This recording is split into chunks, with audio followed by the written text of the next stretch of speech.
Fresh from our last adventure, we travelled deep into the jungle in search of a forbidden city of gold, evading hostile wildlife in the blazing heat and humidity. Eventually, after days of travel, we come across a ruined ziggurat, a Mayan-style temple lost deep in the forest, fallen into decline and disrepair. You're struck by the beings that surround it, some on 2 legs, humanoids, others with none, and monstrous, going about their dark rituals in their fallen temple. One approaches you, scimitar drawn, broad-shouldered with muscular arms, 10 feet tall, its serpentine tongue tasting the air, slithering towards you on its snake-like body. It's a yuan-ti. Yuan-ti, nice. Ooh. Particularly a yuan-ti abomination. These are the big humanoid snake men. I don't really know a lot about their lore. I assume they have a lot. Oh yeah, they do. I know nothing about them. Because they've been in it for ages. Are they a first edition monster? They're probably early, right? Basically, yuan-ti used to be humans. All of them. Oh. Okay. They're a long dead human civilization that was like vibrant and incredibly powerful and successful. But they gained dark gods and had increasingly more and more brutal rituals. And it's all in search of perfection and that kind of thing. So much so that they've now like lost all their emotions of empathy, and they just want to gain more and more power. In fact, it's written that they don't even really worship their own gods. They just see them as a means to an end to gain power. Right. Okay. Oh. They're real evil. Yeah. I mean, I knew they were like evil. They are like monstrous monsters, but like.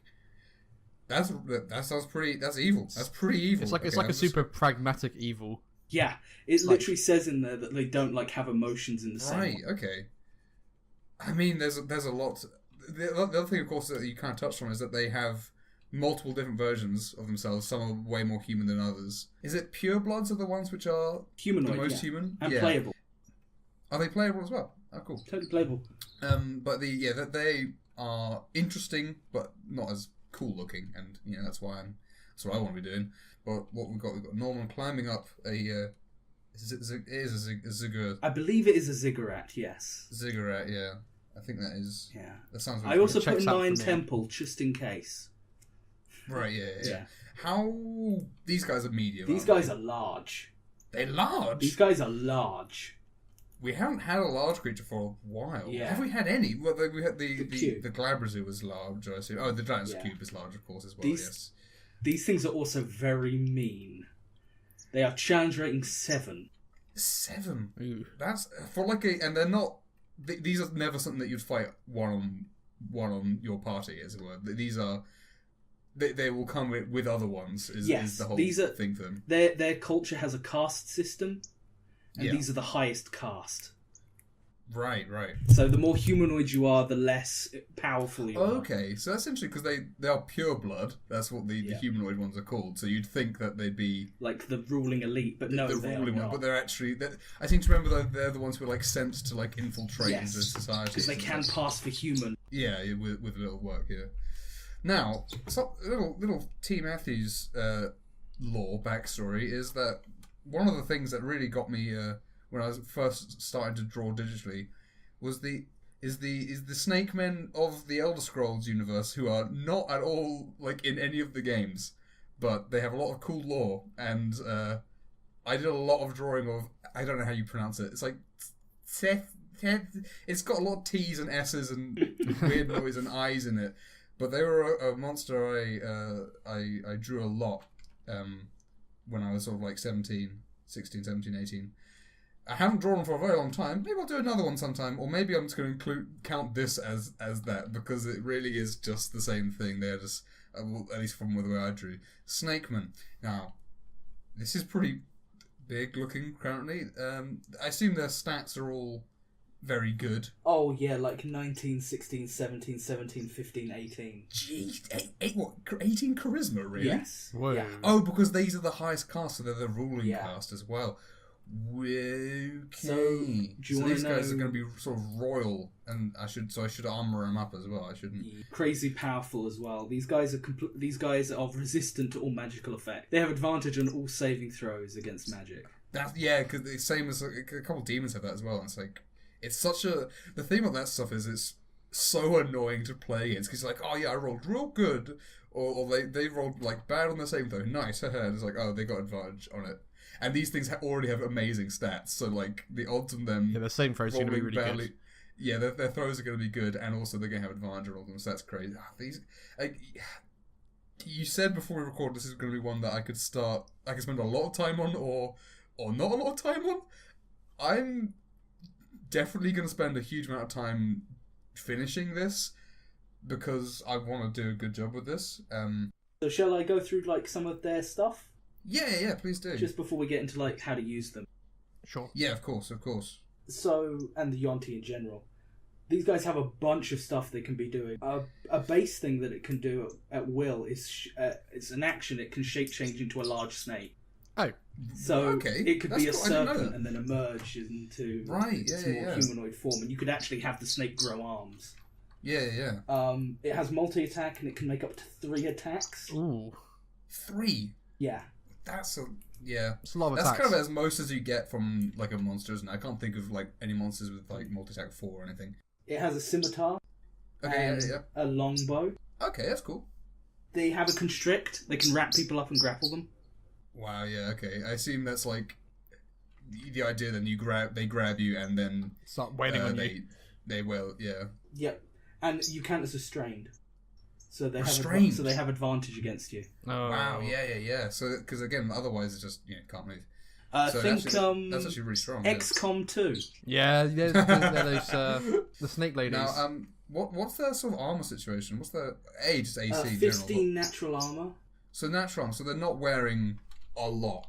No, this guy on the box just has a strap. Okay. I'm mostly going to be going for like jewelry in like the guise of armor. I think that works for the very Mayan. For the role they play as well, because they're not going to be frontline soldiers sort of things. But having them in finery, I think, makes sense. They can 3 times a day cast suggestion and once a day cast fear. Oh yeah. So they do have some. Is that the only spellcasting they have? They can also cast animal friendship at will on snakes. Oh, okay. That's so silly. Why not just? But if you've got like a snake familiar. Yeah. That's pretty bad. Yeah. That'd be pretty horrific. Or guy's polymorphed into a snake.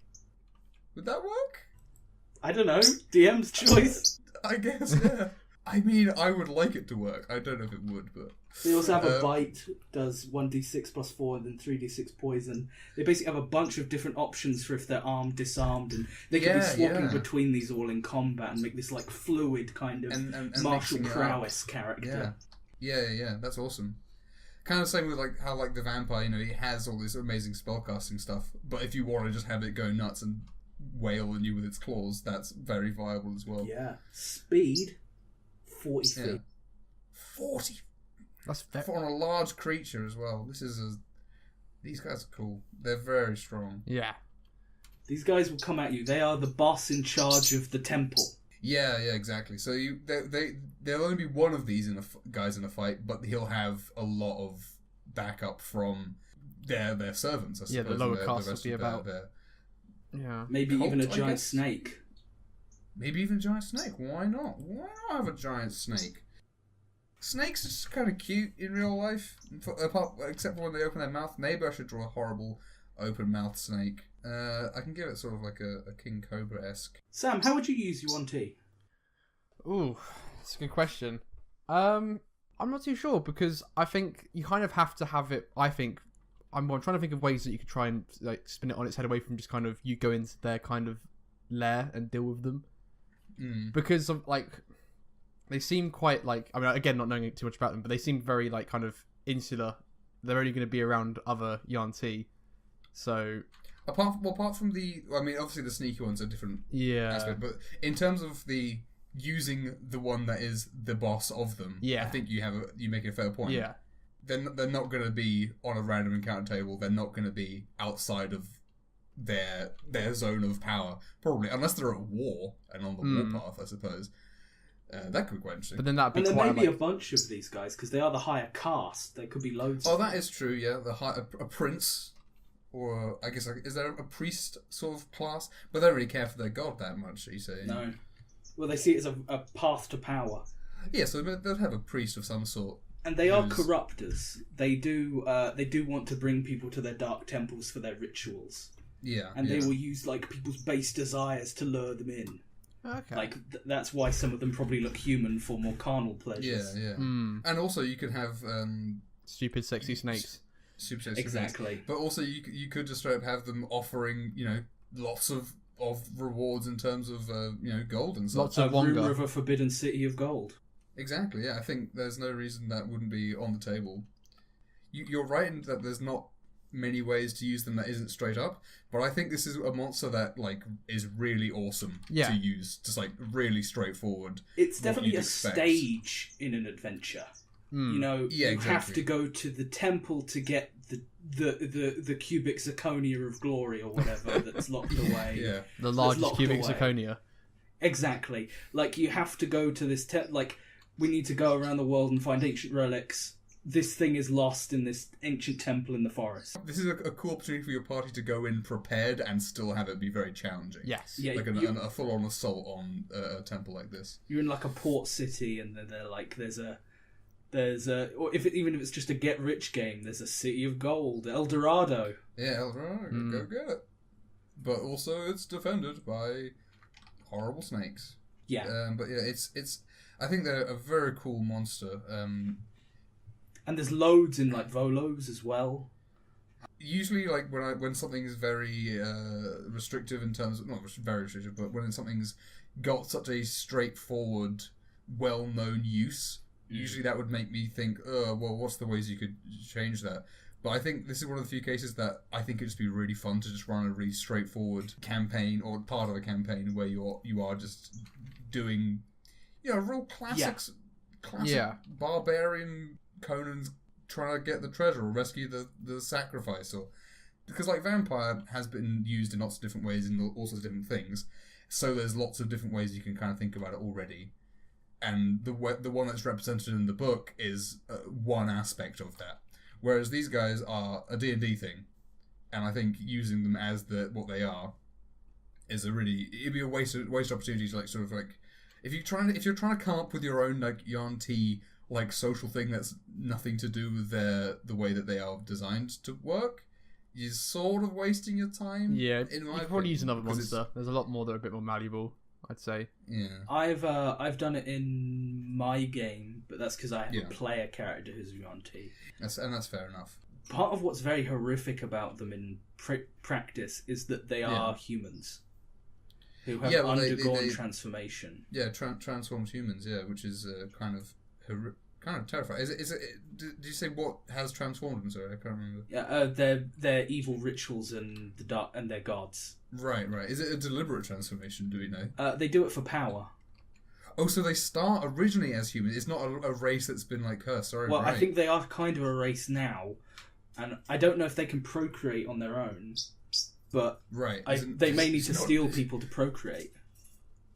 That is kind of scary, but again, it gives you a quest. Go save the kidnapped people. Yeah. Or again, like you suggested, you get kidnapped. I think getting kidnapped could be interesting, but then also if you get kidnapped, and then if you I guess talk about it with your DM, if you want to start playing a yuan-ti character, let them transform you. Could be interesting. But it's also going to be a very interesting escape from their camp, whatever. Like Out of the Abyss style, that campaign you're running, Sam. You're running that right now. Yeah, I am, yeah. Imagine doing that, but instead of the Underdark in the way, it's a 1,000,000-mile jungle. Mm. And you start off in a yuan-ti temple about to be sacrificed or something. And that's a cool one because they are so strong. If you're starting you probably wouldn't start level 1 for that kind of campaign. No, you couldn't. But yeah, I definitely think you'd want them to run away from the. Well, you could have a bunch of NPCs, and this one abomination is in the way, and every turn in his first turn he takes down 2 guys, and the PCs run, and then he gives a little bit of chase, and then he sends his minions on afterwards, and he it up. Yeah, being pursued through the jungle, being hunted through the jungle. Has some real Jumanji vibes there. I think jungle settings for a D&D campaign, I think is one of the most as something which I've never played in or run. It's the one that intrigues me most. I think. Yeah. That and Islands. It plays right into Pirates, pirate but- game. Yeah, pirate Pirates game. and Love this pirate. play together. But I think like just the idea of like, as you say, like just a jungle that is hundreds and hundreds of miles, and you don't know where you are in it. Like your players do not have a world map, or like are making one for themselves as they go. Yep. And you're running away from a horrible threat that you know is beyond you, and then and maybe at the end of that one campaign, of them knows that somewhere west, there is a coastal city. Or like you know the direction that you when you were taken, you know which direction you were taken in. Exactly, yeah. Stuff like that. And that's the other thing as well. Like you could have like a yuan-ti or abomination. It's so weird to call them abominations when they're in charge. That's really interesting. Anyway, a yuan-ti abomination could be like kind of like in the Tale of Moses, Ramesses is following him out. Yeah. And he could. You'd have to have some sort of reasoning for why someone so important would be chasing you, but I think that'd be you could do that. Originally complete. Originally complete, or maybe you offended them personally, and they're very hot. You stole something on your escape, or or you needed to steal like something to escape as well. So not because otherwise that's putting too much. Like your only weapon. Yeah, your only weapon, or like the key to the city, or whatever. But yeah. Do you want to apply some arbitrary numbers to this snake boy? Yeah, oh god, that's really hard because I know it's got to be high. We've talked mostly about yuan-ti in general as opposed to specific. We talked about the stats of it as well. I get 100% what you mean. As a whole, yuan-ti are very cool. We can just go into more detail as we do other variants down the line, probably. Yeah. And I think basically now I need to decide is this the coolest yuan-ti? And I think it probably is, right? I think so. I think it's definitely the coolest yuan-ti. So like, the rating I give for this is basically the rating I give for the way how excited I would be to do a yuan-ti like one-off or something, which is quite high. I think I might actually give this like the highest I've given, guys. Wow. I might go like an 18. Oh my! I really like yuan-ti. I find it very cool. As I say, I got a Snake Man drawing bias. I'm going lower than that. That's Probably fair, our biggest difference. Okay, really? I am going 13. Okay. Because again, they're very cool and awesome and badass, and they're so good to play straight. But again, you have to play them straight. That is a fair point, and maybe I think I'm a bit biased. To be fair, just because I really like the design and the idea. The number that hit me without the gut number, as it were, the official name for it, 14. I'm going for 14. Yeah, I think that's completely fair. I think part of that comes from never having interacted with them as a player or a DM before. And that makes sense. So basically that is purely based on what we've discussed in the past 20 or so minutes. And that's still very high. And it's very high. I think they're very cool. Very high, yeah. And I think it's an important. I don't know. I think a lot of the time, in this series, we've kind of used it as like a negative point on a monster, like that it is like if something's kind of not one-dimensional or you can only play it in a certain way, we get quite that's quite bad. But I think it can also be not good, but like it's not the be all and end all. And I think this is still very cool while being a little bit kind of set in how you can use it. If something only has one use and that use isn't that great, then that's I think that's the important distinction. The one use of a vampire is good. Yes. It's really good, but it doesn't mean that like But I think the other uses for it are also very good. But again, the one in the book, it's cube allows you to do is that. what we're talking about. How the cube has one use that it does very well, but that's it. Yeah, and the use that it does very well is sort of Yeah, it's fine. And our rating reflected that. Yeah, exactly. Yeah. So yuan-ti, I'll come back to this in maybe like 8 years when I've finally finished it. I knew it when I was going. I'm so looking forward to this. It was mainly that I really wanted you to draw a highly detailed Snake Man because of. It's been so long. Oh Damn. It's very yellow. Oh, I love it. It's too crowded. I think if there's any criticism, it's a little bit too much. I should have left some space that didn't have some black lines in it, but I was I was excited. The situation is quite an odd one. Obviously, Norman's climbing up and has been startled by this huge thing I guess it's slithered up from the other side. It does look absolutely monstrously huge.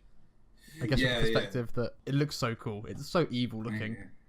It doesn't look much like a snake. I also realise it's a bit more dragony because the one in a way, that's the problem that if you're an artist that doesn't use references habitually, you'll end up drawing a dragon every time you try and draw a lizard. The eyes face, and the long elongated tail really sell a snake though. Yeah, it's a bit snaky. It's a fantasied up snake, which I think is fair enough. I do really like the fact that like the yuan-ti in like official art really do just have like funny, cute snake faces. Yeah. Because it's like, oh, you funny snake, but then they stab you with their sword and stuff. Abomination. Yeah, these Abomination ones, yeah. Real good fun, yuan-ti. We rated them highly, obviously, because they're pretty great as villains go for all the reasons we explained, yada yada. What I want to do more of in these drawings, and I did it haphazardly in this, so I had the S's, the S. Yeah. I want to do more sound effects, mainly just so I can practice doing that. Yeah, it's great. It's like a manga panel. Yeah, you know what's good about gosh darn moon runes. Yeah. Japanese kanji is that you can put them on their own in a way which looks alright. You can't do that with like English words. So if I wanted to write a word like surprise, for example, I couldn't stack the letters vertically because that looks terrible. Yeah. It's completely unreadable. It's like and they have to poem. Exactly, they have to be the appropriate distance from each other, otherwise it's really unpleasant to read. So it's quite a challenge, but for here this has worked alright. It does. I do like the onomatopoeia. Has anyone got a good segue to an outro? If you want to find a lost city of gold and a treasure trove of content, then you should subscribe to this golden channel. If you would sacrifice someone to gain unattainable power, smash that like and subscribe buttons and the bell notification. And if you also hate God and will overthrow him, share it with a friend. That's the other thing that they do. They seek to overthrow their gods. Share power. Yeah, you know.